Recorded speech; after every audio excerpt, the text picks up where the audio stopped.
Today, we're diving into a question many international travelers have. Why isn't Uber as popular in Japan? We'll explore the reasons behind this, how Japan's maze-like public transportation might affect your travel, and most importantly, how to effectively use your Uber app right here in Japan. So, stick around till the end. Uber, known globally for its convenience, seems to have a subdued presence in Japan, right? Here are the main reasons. 1. Strict regulations and the unlicensed taxi issue. Japan has strict laws against unlicensed taxi services, which means private car owners can't charge for rides. This is because official taxi operators here follow very strict regulations for safety, fares, and service quality. Uber's original peer-to-peer ride-sharing model isn't allowed in Japan. So, the Uber service you'll find here is primarily Uber Taxi, which partners with existing Japanese taxi companies. It essentially functions as a taxi-hailing app. 2. High-quality and abundant taxi services. Japanese taxis are easy to find, drivers are highly professional, and service is polite and meticulous. Vehicles are spotless, ensuring a comfortable ride. Since there's generally no shortage of taxis, there hasn't been a pressing need for a new ride-hailing service to rapidly gain traction.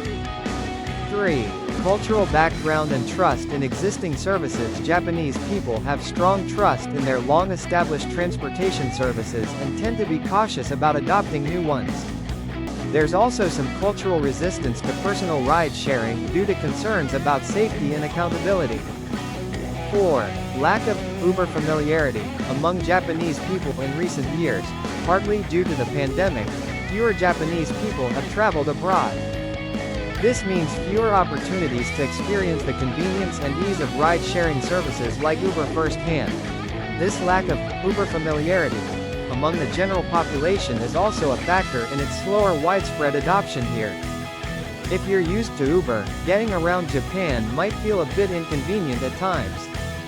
Especially, Japan's public transport, despite its incredible punctuality, can feel extremely complicated for first-time visitors. 1. Complexity of public transportation. In major cities like Tokyo, numerous railway companies operate, and the subway map looks like a complex puzzle. Transfers are common, and even at the same station, different companies might have far-apart platforms or confusing exits. Buying tickets can also be a challenge, as you need to figure out the fare to your destination, which often confuses foreign travelers. 2. Unclear taxi fare system. For street-hailed taxis, if you're used to Uber's upfront pricing, Japanese street-hailed taxis operate on a meter system.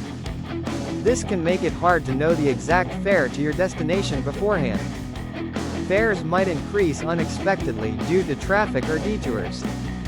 There are also extra charges for late-night service and highway tolls.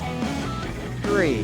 Language barrier. Many taxi drivers might not speak English, making it hard to communicate your destination. You might need to have a note with the address in Japanese or show them a map app. However, using the Uber app largely eliminates this language barrier. Don't worry. There are plenty of ways to navigate Japan's complex transport system without stress, especially by smartly using your familiar Uber app. 1. Use your Uber app as Uber Taxi. As I mentioned, when you open the Uber app in Japan, you'll primarily see Uber Taxi.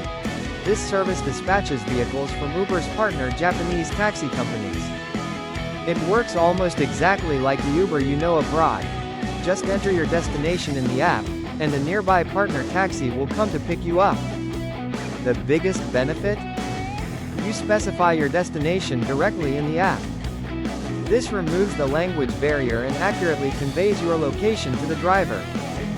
Plus, you can see an estimated fare before you ride, easing any cost concerns. This is a huge advantage over hailing a taxi on the street. 2. Understand Uber app availability. Uber taxi services are mainly available in major cities like Tokyo, Osaka, and Kyoto. They might not be available in all rural areas, so it's a good idea to check the app for availability beforehand. It's available late at night and early in the morning, but during certain hours, there might be fewer cars available, leading to longer wait times. Plan your rides with a little buffer. 3. In-app payment for cashless convenience. Payments are automatically processed through the credit card linked to your Uber app, so you don't need to worry about cash transactions when you get out. This is super convenient, as some Japanese taxis still prefer cash payments. 4. Choose clear pickup locations when requesting a ride. Double-check that your current location is accurately displayed in the app.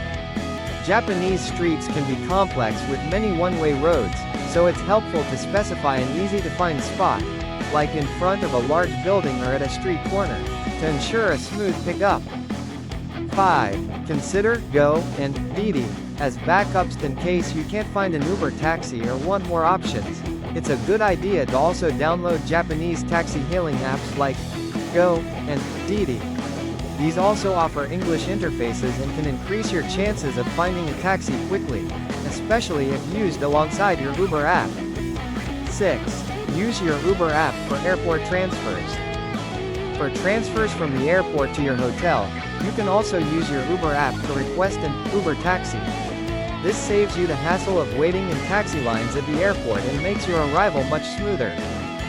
By using the tips from this video and preparing to use your Uber app effectively in Japan, you'll be able to navigate without worrying about the complex transport network. Your trip will surely be comfortable and enjoyable. I hope you have an amazing time in Japan. If this video was helpful, please give it a thumbs up and subscribe to our channel. Stay tuned for our next video. Thanks for watching.